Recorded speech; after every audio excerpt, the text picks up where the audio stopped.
Hi guys, welcome back to the channel. So a couple of weeks ago I said that I was going to give you a few updates. Specifically I said that the SP-01 SHADOW had been a little bit naughty, the pistol from ASG, and that I was going to give you an update of exactly what happened and what you can do to fix it. And this is the said SP-01 SHADOW. If you watch my unboxing and first impressions video, I was impressed with it. I was a bit concerned about the wobbly mags, and then it went and did something silly. But before I show you what it did, I'm also going to go to the bench so you can see exactly how you can at least try and fix it and make it a little bit better. And there's a few do's and don'ts about what you should do. Remember guys, if you like the videos, give us a thumbs up, make a comment below, and remember to subscribe. And also press the little bell so you get notifications when the videos come up. So without further ado, we're going to go to the bench and we're going to have a look at this.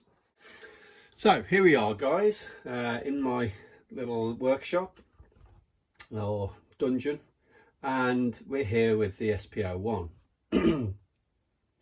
Now if you are here on my channel for the unboxing, you've watched that, and if you haven't, please go back and watch it, because it gives you an idea of what I'm talking about. I spoke about a few things on this gun. The wobbly magazine was one of them. I spoke about the sights and the fact it wouldn't go into its holster.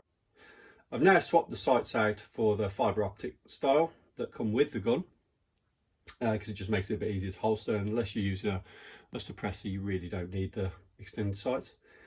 And how we all rejoiced at its greatness. It was firing lovely, it worked well except for the wobbly mag, and it seemed a solid, well worthy gun. Then it happened. It broke. Well, it didn't break, but it didn't work as it should have done. First time I noticed it was when I was cocking it. So I put a fresh mag in, we'd pull back the slide. Now if I pulled it back like this, it would lock, no problem. If I pulled it back when it was on this side though, it wouldn't lock back, it just went forwards. Straight away alarm bells rang for me. By the way, mag's empty, there's no CO2. So straight away I thought, okay, there's something wrong here, something's not working quite right. So I took the slide off and put the mag in, tried to get an idea of how everything lined up. And first of all, I wasn't happy about the mag moving. I figured that had something to do with it. And if you don't know about these, the reason I thought that is because there's a little follower type thing here. And as the magazine empties, so your BBs are in here, this gradually comes up to a point where it reaches the top and it pushes on the inside of the slide release. And what it does, it pushes it in the up position, so when it comes back it just locks it in place. So first of all I thought that was the issue, so I pulled it apart, had a look, and sure enough the mag wobble was enough to knock this off center, just enough for it to miss the follower. But that wasn't technically the full story. Let's just get this to focus. That wasn't really, right then, that wasn't really the full story. As you can see, there are a few marks on there. So if you take this off, we'll have a look and I'll show you exactly what I mean. So to do that, push it back, bring it forward, line up the two lines there, push this lever out, line up the camera over, release it, and it should come off.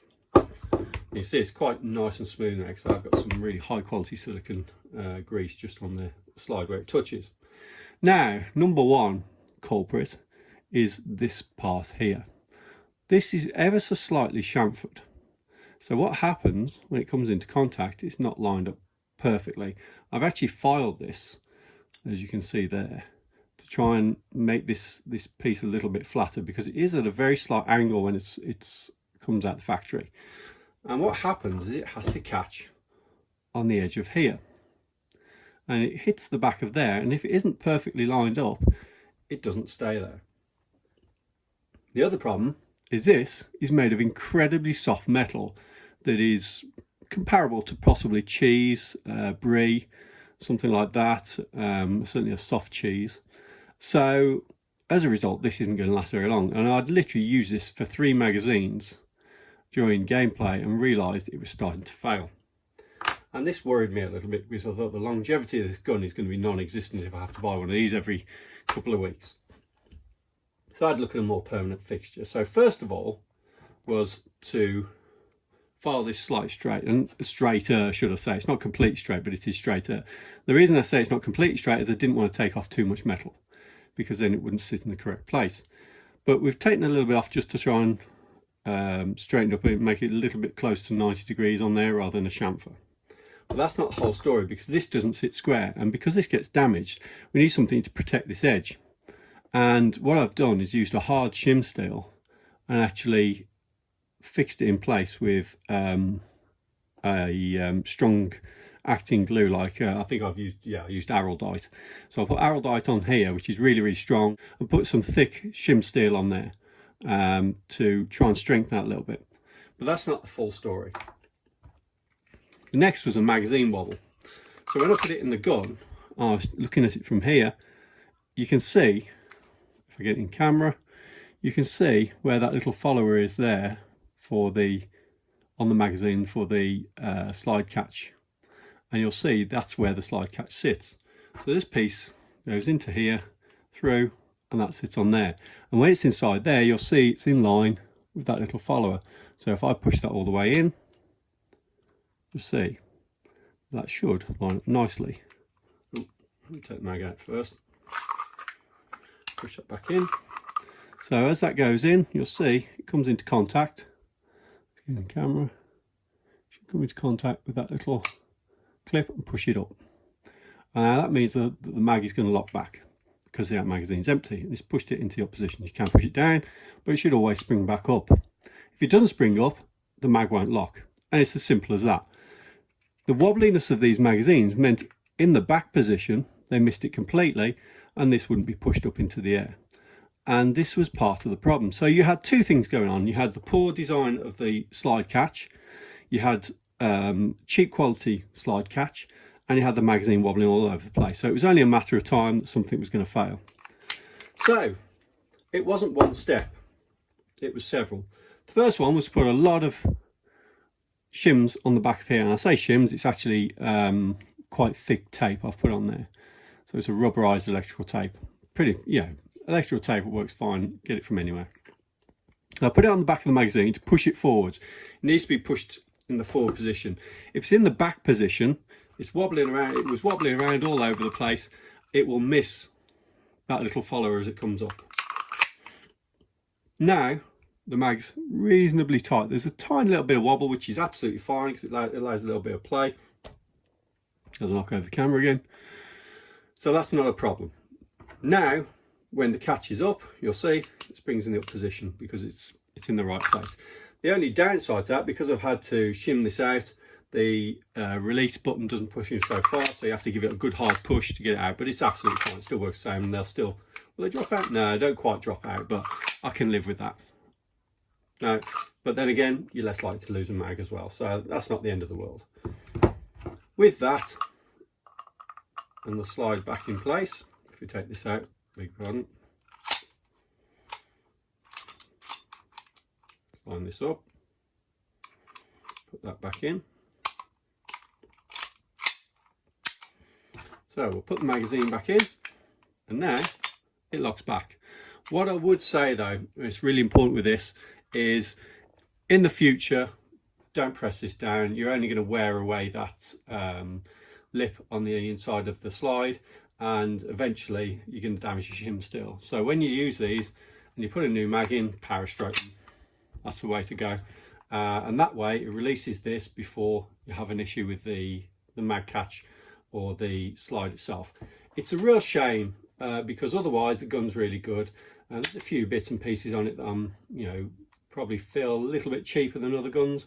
One of them is the actual action on the inside for the actual trigger. Feels a little bit soft if the safety's on or something. So if you pull it out of your pocket, the safety's on, and if you pull it out of your pocket, it sounds a bit gangster, doesn't it? No, if you pull it out of the holster and the safety's on, you pull the trigger, you feel a little bit of flex in there, but it's not the end of the world.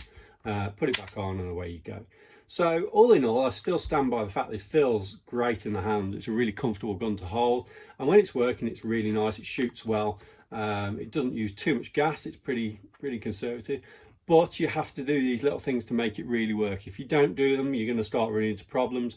If you've had problems with one of these in the past, please make a comment in the comments below and let me know. Tell me what you've had go wrong with yours. If anything's gone wrong with yours, maybe you've had no problems at all. But if you haven't had any problems at all, take it down and have a look. Let me know. Tell me what you find, because I'd be really interested to see if there's a problem with the design or whether it's a few one-offs. But I'm confident now that I've got it as I want it and it's going to work okay, but it's something to bear in mind. Before anyone asks, yes, I have coloured in the trays. I haven't done them all. I just did the SP-01 and the little not ASG, what is it, little CZ logo in the corner there, because I think it looks pretty cool. But other than that, it's as it was. When it's working, it's great, but I was a little bit disappointed that went wrong so early in its life as well. I mean, we're literally talking 3 magazines in and it failed. It did still fire, it worked fine in that sense, but then you'd be dry firing, and then you, especially in the dark, if you were in a close CQB dark, you'll go around the corner, start firing, somebody says, oh, there's nothing coming out your gun, mate, and that is annoying. So, and you know what, that really gets to me. It happened with my Glock once.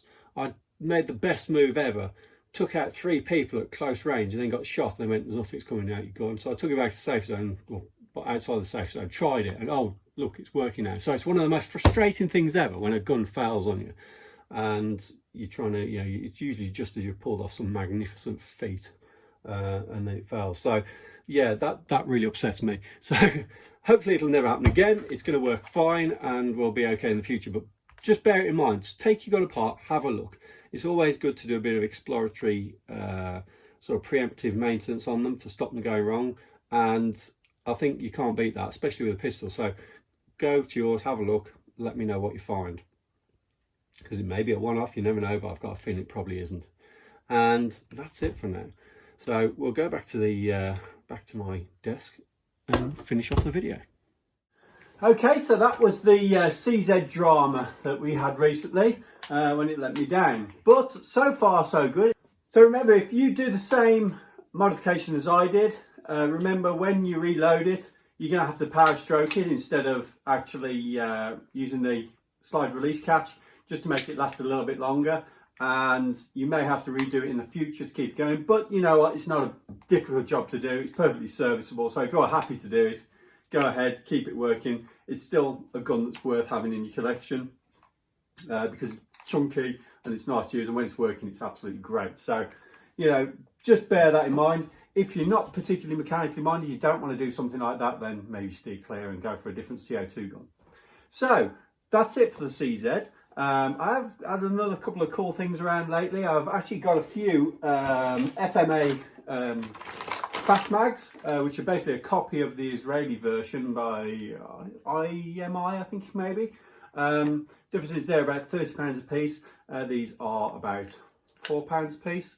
So they're obviously a Chinese copy. If you guys are interested in seeing these and seeing a review on them and what you can do and to use them and how they operate, by all means, let me know in the comments below. I have sort of resurrected a really old loadout I've used before with the fast mags to see what I can do with it, and so far so good. It seems pretty good. So please let me know in the comments if you want to see more of those. And there's a few other little bits and pieces I've got in, nothing too big. A few different switches for my lights, stuff like that. So if you want to see more of that, please let me know in the comments below, and we'll be back with some more reviews soon. So stay tuned, remember to subscribe, and thanks for watching. See you again soon.